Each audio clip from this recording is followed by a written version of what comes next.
إن الحمد لله نحمده ونستعينه ونستغفره ونستهديه ونعوذ بالله من شرور أنفسنا ومن سيئات أعمالنا.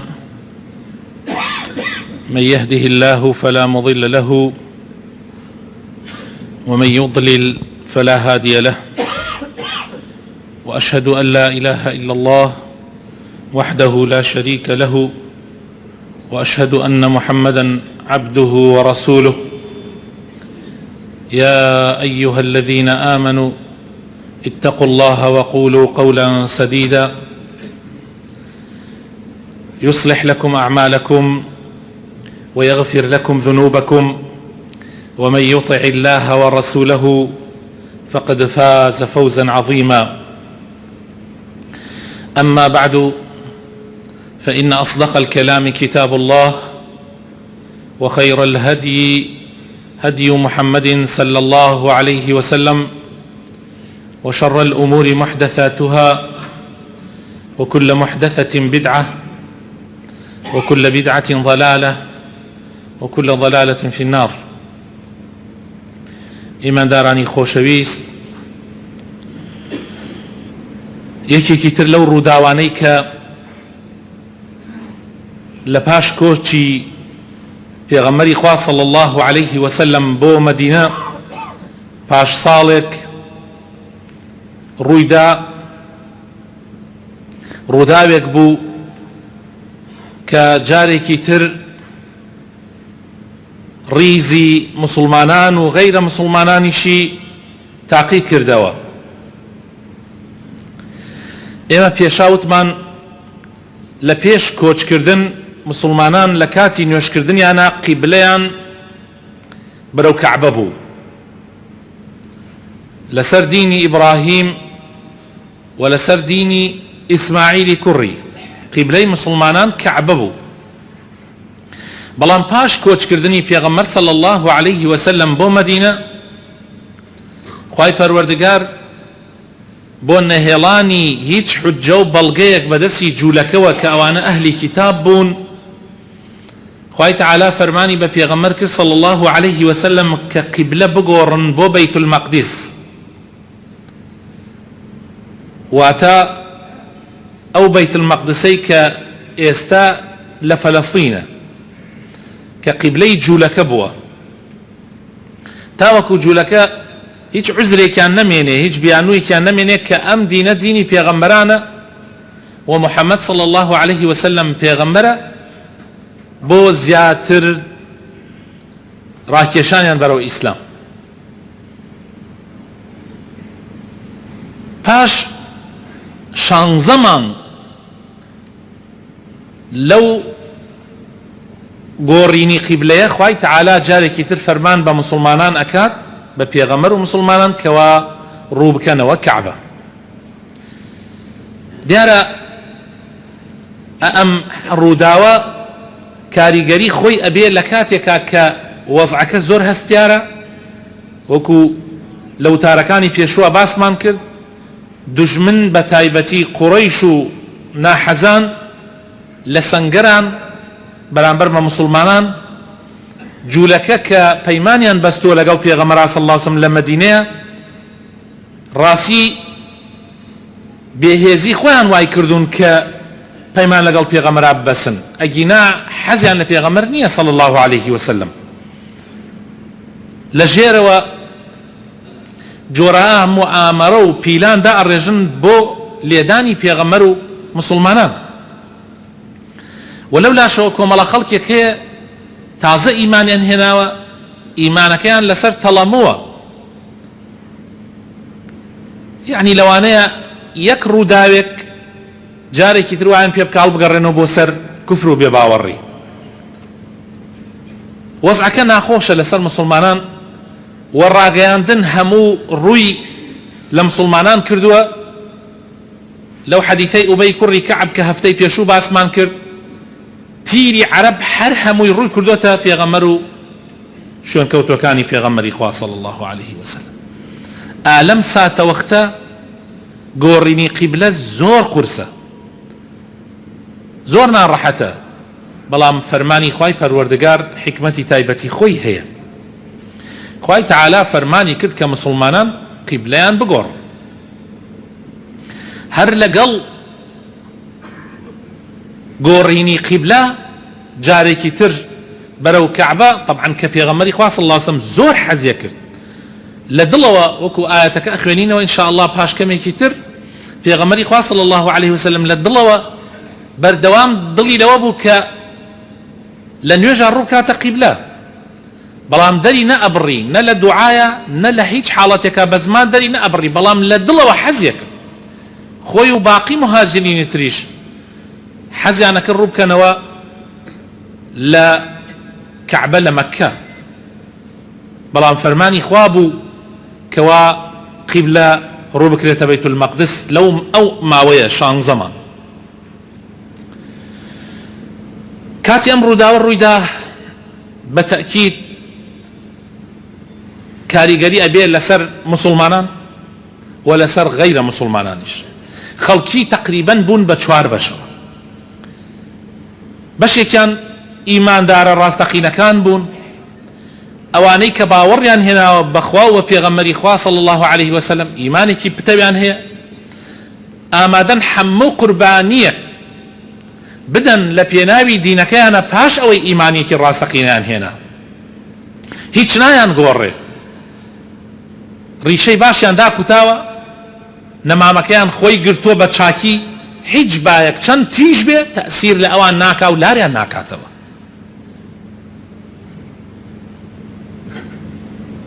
کۆمەڵێکی تر لەسەر تەڵەمەوەکەن،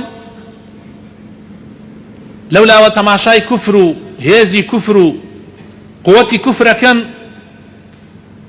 مێلان بەرەو لای ئەوان، لەم لاشەوە تەماشای ڕاستێتی دینی پێغەمبەری خواکەن صلی الله عليه وسلم لەم لاوە بیرێکیشیان لەیلایە، یعنی لە بەینان مذبذبین بین ذلك، لا إلى هؤلاء ولا إلى هؤلاء، نەیەک لا ئەبنەوە بەم دیوە نەیەکلاش ئەبنەوە بەم دیوە. ئەوەش حاڵی منافقەکانن لە هەموو سەردەمێکە. زۆر جار ئێمە کاتێک ئەبینین خەڵکێکی زۆر دێ بۆ مزگەوت، خەڵکێکی زۆر نوێژەکە یان بۆ تەراویح یان بۆ لەیلەت القەدر، ظاهیرەکەی دڵخۆشکەرە، بەڵام کاتێ ئینسانی ئیماندار دڵی پێخۆشەیە کە تاقیکردنەوەیەک ڕوو کاتە مسلمانان، ئەو کاتە ئەبینی بزانم حاڵی ئەو خەڵکە چۆنە. ئەو کاتە کاتێک کە ئەوەی ناو دڵێتی خاتە سەر زمانی، ئەو کاتە ئەزانی کە ئەو خەڵکە ئەوە نین وا تۆ دڵت پیان خۆش. بۆیە بەڕێزانم ئینسانی ئیماندار لە تاقیکردنەوەیە دەرەکەوێ، لە حادیثە و ڕووداوەکانە دەرەکەوێ. لێرە ئەمانە کەوتنە گومان، کەوتنە پرسیارکردن، ئەی باشە ئەی پێشا بۆچی لە کەعبە بینجا گۆڕا بەرەو بەیت المەقدس، ئێستا بۆ بگۆڕێتەوە جارێکی تر بە ئەولا، ئەی ئەمە یعنی چی؟ یعنی ئەمە پرسیارێکە، یعنی گومانی تایە کە تۆ باوەڕت بە پێغەمبەر هەر هێ نابێ ئەسڵەن. ئەی ئەوانەی کە مردن لە ماوەی ئەم 16 مانگەیە و ڕویان لە بەیت المەقدس کردبووە، ئەی ئەوانە حاڵیان چۆنە؟ ئەی ئێمە ئەو 16 مانگە عیبادەت و خواپەرستیمان کرد ڕوو بەرەو بەیت المەقدس، ئەی ئەوە خوا چی پێکە ئەو عیبادەتانەمان هەمووی پوچەڵ بوویەوە؟ پرسیارێ لێکن. دلیلە لەسەر چی؟ دلیلە لەسەر ئەوەی کەوا تۆ ئیمانی تەواوت بە پێغەمبەر نییە صلی الله عليه وسلم، گومانت هەیە کە ئەم گۆڕینە هی خوا بێ، بەڵکو گومانت وایە کە محەممەد لە خۆیەوە کرد بێتی. ئەمە ئەوە دەرەخە.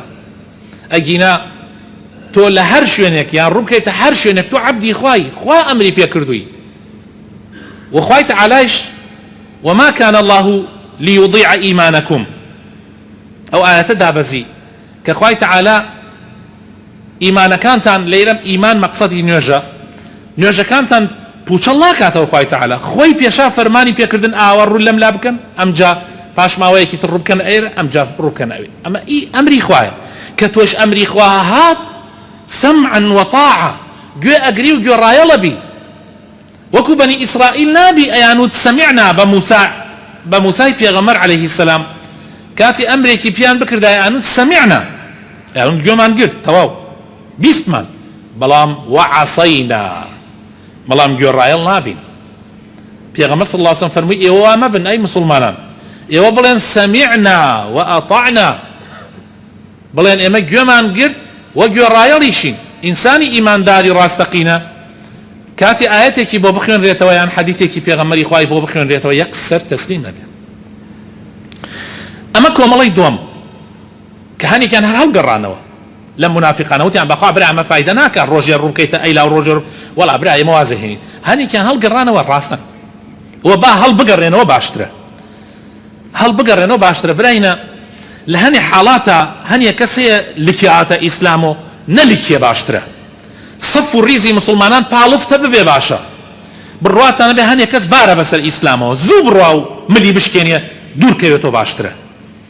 ئەوە ئەبێتە بار لەسەر ئیسلام. لە حاڵەتی ڕوبەڕووبوونەوەیە ئەگەر تۆ 1000 شێرت هەبێ، 1000 شێر یەک ڕێویتیا بێ پشت هەڵکە، هەر 1000 شێرەکە گومانی بۆ دروستە بێ یان ترسی لە دڵا بۆ دروستە بێ بەهۆی ئەو ڕێویەوە یەک ڕێوی. بەڵام بیتێ لە باز زوو بڕا و مسلمانانیش لە کۆڵی مسلمانانەوە بێتەوە. کۆمەڵی سێم خۆشەویستەکانم جوولەکە بوون. جوولەکە پێشاکا پێغەمبەری خوا صلی الله علیه و سلم هاتە مەدینە و ڕووی قیبلەی ڕووی کردە بەیت المەقدس، زۆر دڵیان خۆش بوو. وتیان ئەوە محەممەد شوێنی دینەکەی ئێمە ئەکەوێ. بەڵام پاش ئەوەی کە قیبلە گۆڕا وتیان باشە ما ولاهم عن قبلتهم التي كانوا عليها. ئەمە چییە؟ ئەمە بۆ قیبلەکەیان گۆڕی، وازیان لەو قیبلەیە هاور هێناکە پێشا لەسەری بوون. جا خوای تعالی وەڵامی دانەوە فەرمووی قل لله المشرق والمغرب يهدي من يشاء إلى صراط مستقيم. قبلە لەیلا بێ لەولا بێ ئەمە ئیشی خوای پەروەردگارە. ڕووکەیتە مەشریق یا ڕووکەیتە مەغریب ئیشی خوایە. زۆر گرنگ نییە ڕووکەیتە کوێ، گرنگ ئەوەی ئەمری خوا جێبەجێ بکەی. ليس البر أن تولوا وجوهكم قبل المشرق والمغرب ولكن البر من آمن بالله.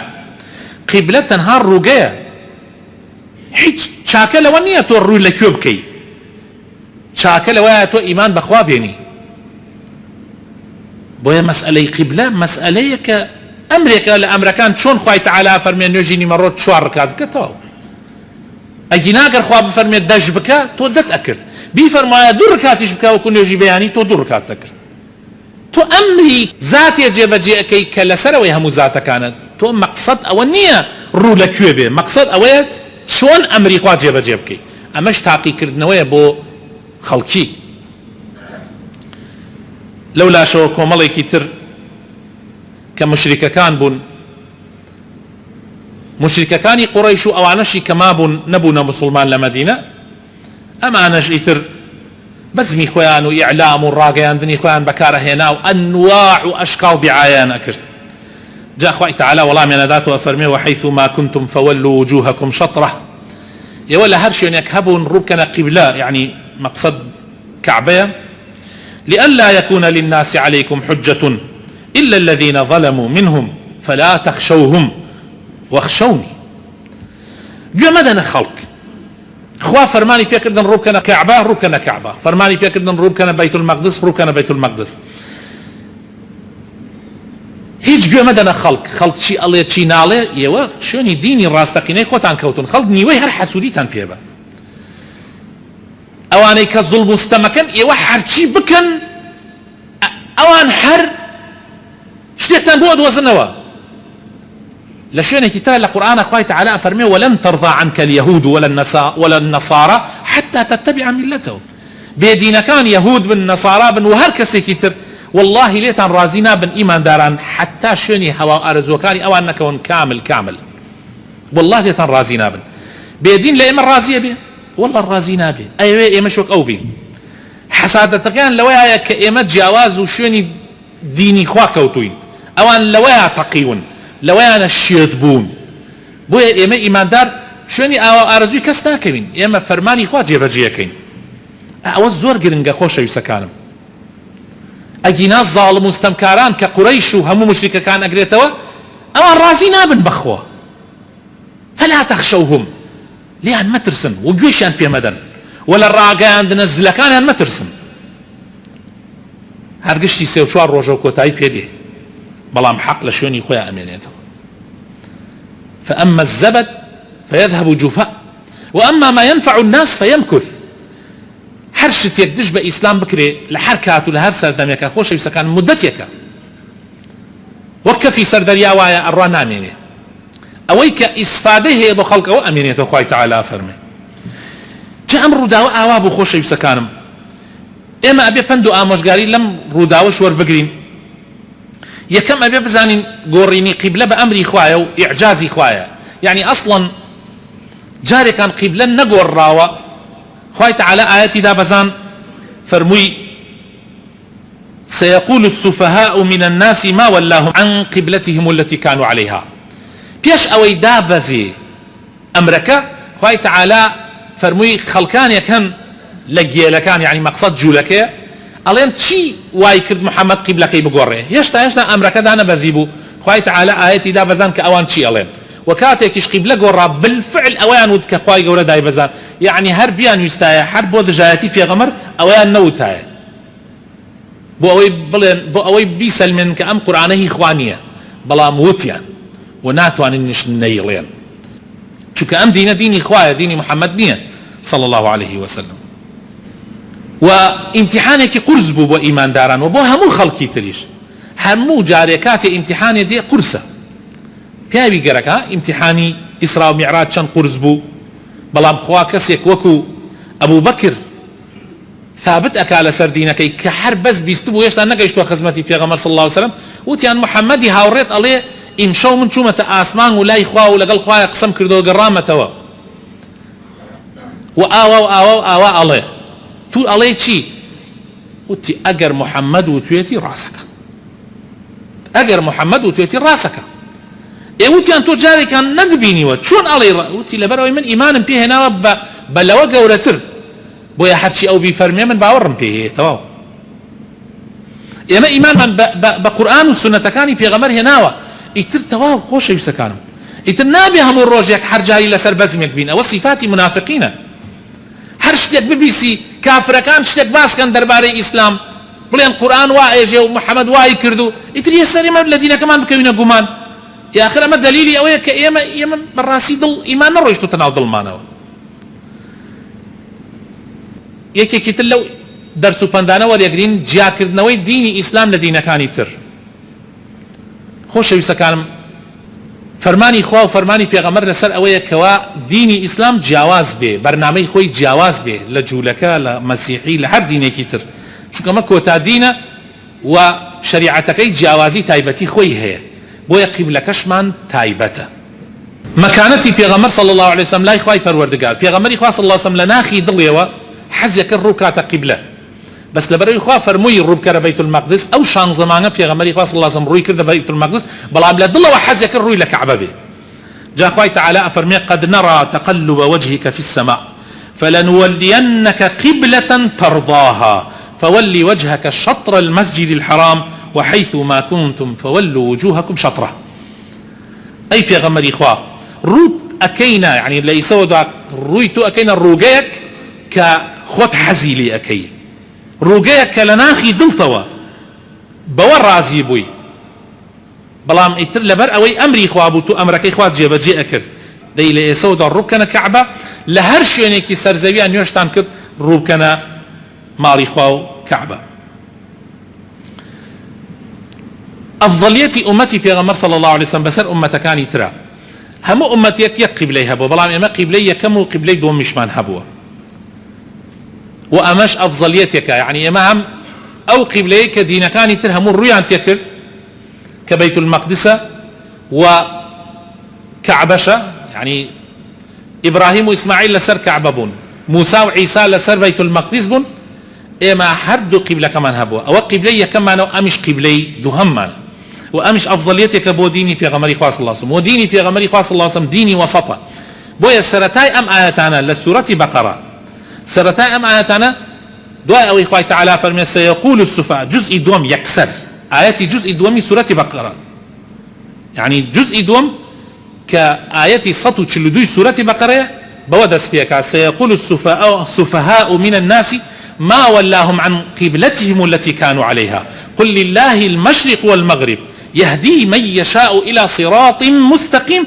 أم جاء يكسر خوي تعالى فرمي وكذلك جعلناكم أمة وسطا، أو وسطي كم من زور جار لسر أمين بروا باسم كردوه وتما إما أمتي وسطين، وسط لها مشتكى، وسط العقيدة لنيواني دين كاني ترو برنامج كاني تري سرزوية، إما وسطين، إما أمتي ما مناوندين، وسط لأخلاق لنيواني همو أخلاق كان، إما أخلاقي وسط من هالبجاردوه، وسط لعبادات، وسط لمعاملات، وخير الأمور أوسطها، وباشترين كان وسط كان ما مناوند كان بويا آيني إما آيني وسطا وكذلك جعلناكم أمة وسطا لتكونوا شهداء على الناس ويكون الرسول عليكم شهيدا. بيغمر صلى الله عليه وسلم شايته بسر إما شايتين بسر أمة كاني تروا بويا خوش يسكانم أم وسطية زور زور جرنجة زور بيويستي إما التزامي بيوا بكي وكو مسلمان ما مناوند بين بهيج لا يكلا ندي نلا عقيدة معنا، نلا عبادات معنا، نلا أخلاق معنا، نلا معاملات معنا. أمجا جرينجي كي ترك لم وكوتا درسك أمرو يمور يقدين لو روداوة أويش أويا كأيمي مسلمان همومان يكرو جمان هي كبريتيا إسا حاليا بريتيا لكعبة أمتي إسلام يكرو هي يعني روجو قبلة مهمو جرينجا كي لويا إما دائما بيركينوا حركات خلاف لبين معنا دروز بو لهندي معاملاتها لهندي مسائل عبادته فرعكاني عبادتها يكسر بي لو بكينو كيما يكخوا مان هي يك بيغمر مان هي يك قبلة مان هي أبي نابي اشتي تربين مان تيك بدا نابي خوش يسكان لسرش تبتشوك كان كبهشت جهنمي لسر نوستاوا إما لسر أو بي كين بكيشي نواني خومان واشتقوا كان مان لبير بتشي أويك أخوا إنساني محاسبة لسركا وأيخات جهنم وتنهى أميك في غمر صلى الله عليه وسلم لحديثك أفرمي هركسي باوري بأخوها به يعني توحيدي هبه ركعة قبلة يعني ركعة قبلة إما ونيوجك ونيوجي إما بكا إتر لإما يتوا إتر تو زور مك والله روا دسي واقر دسي وانا قرد پنجي جولانوا وپنجي نجولانوا سنتي جمعي بل واكرت سنتي نكرت مثلا ايتر امشت وردانه خوش يسكانم اوشتاني كعلماء يا خلافا مسائل اجتهادين علماء كانت يا خلاف يعني او مسائل انا خوش يسكانم هيجي اميان بقصي شافعي بكي بقصي حنفي بكي بقصي مالكي بكي بقصي حنبلي بكي تو لو مسائل وردانه ما دام تو شويني قران والسنه كوتو الى اصلك لمسائل وردو اجتهاد كان شاء اگر بيكات او خير على خير نشت بيكا شوني امام يكوتبوي كني بيكات تو احبار نابي ولا سر او اخوانات خاطر جهنم. اما مساله زور جرينجا زور جرينجا يعني ستوسر فتركت ببارا بيديان بخواردن بيدي يعني امانات خاطر جهنم ناواني وبارا دانا رهان جهنم ناوش يعني امانات خاطر جهنم. تو بقصي امامي ابو حنيفه بكي ببارا دابيت كيشنيه بقصي امامي شافعي بكي بخواردن دابێتت کێشانیە هەروەها دەستنوێژ لە ئافرەت لە دەستپێوەدانی ئافرەت ئەشکێ یان ناشکێ ئەم مەسئلە بیشکێنی بە پێی مەذهبی ئیمامی شافعی گوناحبار نابی نەشیشێنی بە پێی مەذهبی ئیمامی ئەبوو حەنیفە گوناحبار نابی. بەس لێرە ملاحەزەیەکێ تۆ لە خۆتەوە ئارەزوی خۆت شت نەکەی بەڵکو شوێنی ئیمامێک بکەوی. جا لێرە زۆر گرنگە ئێمە بڕێ مەسائل هەیە ئەسڵە قیبلەمان یەک قیبلەیە ڕوومان کردوتە کەعبە هەمومان کەسمان ڕووی نەکردوتە شوێنێکی تر ئێمە هەمومان یەک خوامانەیە ئەی پەرستین کەسمان نەمانوتۆ لات و عوزا ئەپەرستین ئێمە یەک پێغەمبەرمانەیە کە محەممەدە صلی الله عليه وسلم تەواوتر لەناو قەبریشا پرسیارت لێ ئەکرێ دەربارەی پەروەردگارت کێیە ئەڵڵایە دینت چییە دینم ئیسلامە پێغەمبەرەکەت کێیە محەممەدە صلی الله عليه وسلم پرسیاری ترت لێ ئەکرێت تۆ چی مەذهبێکی و تۆ چی مەذهبێنی تو على وشتا وردانه چیت کردو چیت نکردو پرسیاری ئەوانەت لێ ناکرێ خۆشەویستەکانم. جا ئەم مەسئلە زۆر گرنگە وردەکاری شتەکان ئەوانە مەسائلی ئیجتیهادین و هیچ تەسیرێک ناکا لە دینەکەی تۆ مادام تۆ یەک خوا پەرستی ڕووتها لە قیبلەی مسلمانان و یەک پێغەمبەرت هەیە و شوێنی کەوتوێتی. ئەم مەسئلە لە گرنگترین مەسئلەکانی دینی ئیسلامە و پێویستە دانە لێمە بیزانین ئەگەر ئەمە نەزانین ڕۆژانە ئێمە مەشاکلمان بۆ دروستە بێ ڕۆژانە مەشاکلمان بۆ دروستە لەبەر ئەوەی شت نییە مەسائلی خلافیتیانە بێ مەسائلە وردەکان. حتا من لە ئەزهەر بووم مامۆستایەک يعني یەکی لە مامۆستا گەورەکانی ئەزهەر قسەی جوانی کرد وتی مەسئلە خلافیەکان ئیجتیهادیەکان ئێمە بە پێی حسابی خۆمان 1.5 ملیۆن مەسئلەی ئیجتیهادیمان هەیە 1.5 ملیۆن ملیۆنێک و 250,000 مەسئلەی ورد هەیە. جا ئەگەر ئێمە لەسەر ئەم مەسائلانە بێتە مەشەکلەمان ئەبینە 1,250,000 بەشە. ئەوەی کە گرنگە ئێمە یەک خوامانەیە یەک قیبلەمانەیە یەک پێغەمبەرمان هەیە و ئەلباقیەکانشی هیچ کێشەیەکی لەسەر دروست نابێت. جا ئاگامان لێ بێ. داواکارم خوای تەعالی بەخاتر ناوجوانەکانی خۆی هیدایەتمان بدە، ڕەحممان پێ بکە، ئیمانمان سەلامەت کە، یا ربی ئیصلاحی حاڵمان بکەی، یا ربی خوایە دامەزراومان بکەی لەسەر دیندارێتی لەسەر ئیسلامەتی ڕاستەقینە، یا ربی خوایە بخاتر ناوجوانەکانی خۆت بۆ خاتر ئیسمی عەظەمی خۆت، یا ربی یا ئیلاهی یا الله شیفای نەخۆشەکانمان بدەی، یا ربی خوایە ڕەحم بە مردوەکانمان بکەی، یا ربی کوردستان لە بەڵاو و مصیبەت بە دوور بگری، یا ربی خوایە بخاتر ناوجوانەکانی خۆت بۆ خاتر ئیسمی عەظەمی خۆت، یا رب العالمین ئیصلاحی حاڵی هەموو لایەکمان بکەی، ئەوەی قەرزارەکانی بۆ بدەیتەوە، یا ربی خوایە ئەوەی کێشەیەکی کێشەکانی بۆ چارەسەر بکەی، یا رب العالمین. آمین.